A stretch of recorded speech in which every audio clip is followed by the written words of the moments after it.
Hello everyone, welcome back to my channel. তো তোমরা সবাই কেমন আছো? আশা করছি সকলে ভালো আছো। আর যে যেখান থেকে ভিডিওটা দেখছো অবশ্যই একটা কমেন্ট করে জানিও। আর তোমাদের সুন্দর সুন্দর কমেন্ট পেলে আমারও খুব ভালো লাগে। তো এখানে দেখো, আমি বিকাল থেকে ব্লগটা স্টার্ট করছি। আর আমিও রেডি হয়ে গেছি আর আমার মেয়েও রেডি হয়ে গেছে। তো আমি রেডি হয়ে গেলে আর বাড়ির সকলে যদি রেডি হয়ে যায় তাহলে আমার মেয়েকে রেডি করাতে হবে। ওকে সবার আগে রেডি করাতে হয়, কিন্তু ও ঘুমিয়েছিল তার জন্য ও সবার পরেই রেডি হয়েছে। তো এখানে বর্দিবাইও রেডি হয়ে গেছে। তারপর আমার মেয়ে কী করছে, পর্দাটা দিয়ে একটু খেলছে। ওকে তো একটু কাজ করতে হবে, ওর কাজ না করলে ওর সময় কাটে না। তো এখানে মাও রেডি হয়ে পড়েছে। তারপর মাসি যাবে না, তার কারণে মা কী করছে, মা বলেছে যে টিভিটা অন করে যাবে। তো মাসিরও একটু সময়ও কেটে যাবে আর আমরা আসতে একটু দেরি হবে, তার কারণে মাসির তো একটু সময় কাটতে হবে। তো এই কারণে মা কী করেছে, টিভিটা অন করে দিয়ে গেছে যাতে মাসির সময়টা কেটে যায়। তো মাসির একটু মন খারাপও ছিল, যেতে পারিনি, কারণ ওখানে ভিড়ও থাকে, তার কারণে মাসিকে নিইনি এখান থেকে। তো আমি কি করেছি, আমাকে ভিডিও করার মতন কেউই নেই, তো আমি আমার নিজের ভিডিও আয়নার মধ্যে দেখিয়ে দিচ্ছি। আমি শাড়ি পরে কীরকম লাগছে আমাকে অবশ্যই জানাবে তোমরা।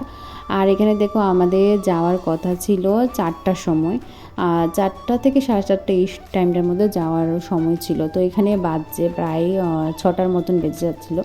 তো তাড়াহুড়ো করে আমার হাজব্যান্ডও রেডি হয়ে গেছে।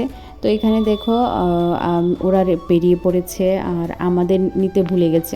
ওরা একটু দুষ্টামি করছিল, আসলে কী করেছে, ওরা বলছে যে আমাদের রেখে ওরা চলে যাবে, এজন্য ওরা টাটাও দিয়ে দিয়েছে যে তোমরা থাকো, আমরা চলে যাই। তা আমরা কি করব, তা আমরা মুখ ভুলে বসে আছি। তো ওরা তারপরে বলে আসো আসো, তোমাদেরও নিয়ে যাব।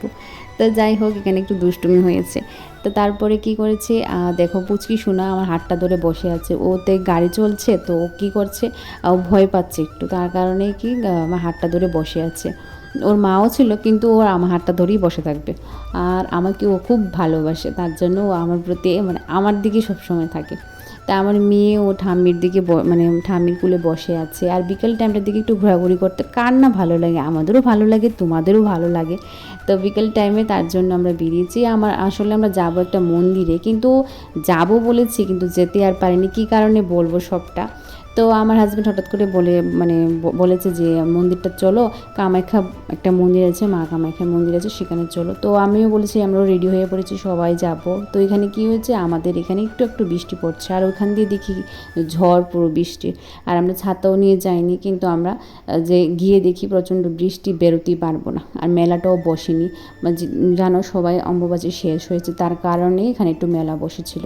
তো এখানে কি হয়েছে, বৃষ্টির কারণে দোকানপাটও ভালোভাবে খুলিনি, আর মন্দিরটা তো যেতে পারিনি, বৃষ্টি হয়েছিল, গাড়ি থেকে বের হতেই পারবো না। মন্দিরটা খুব সুন্দর ছিল, আমার খুব যেতে ইচ্ছে হয়েছিল, কিন্তু সাথে বাচ্চা ছিল। তারপর ওদেরকে যদি একটু বৃষ্টি ভিজে, ওরা যদি একটু বৃষ্টি ভিজে তাহলে ওদের জ্বর সর্দি কাশি ধরেই যায়। তো এই কারণে আমরা নামিনি, প্রচণ্ড বৃষ্টি হচ্ছিল। আর মন্দিরটা খুব দেখতে সুন্দর ছিল। তো নেক্সট টাইম যদি এই মন্দিরে আমরা যাই অবশ্যই তোমাদের দেখাবো ঘুরে মন্দিরটা।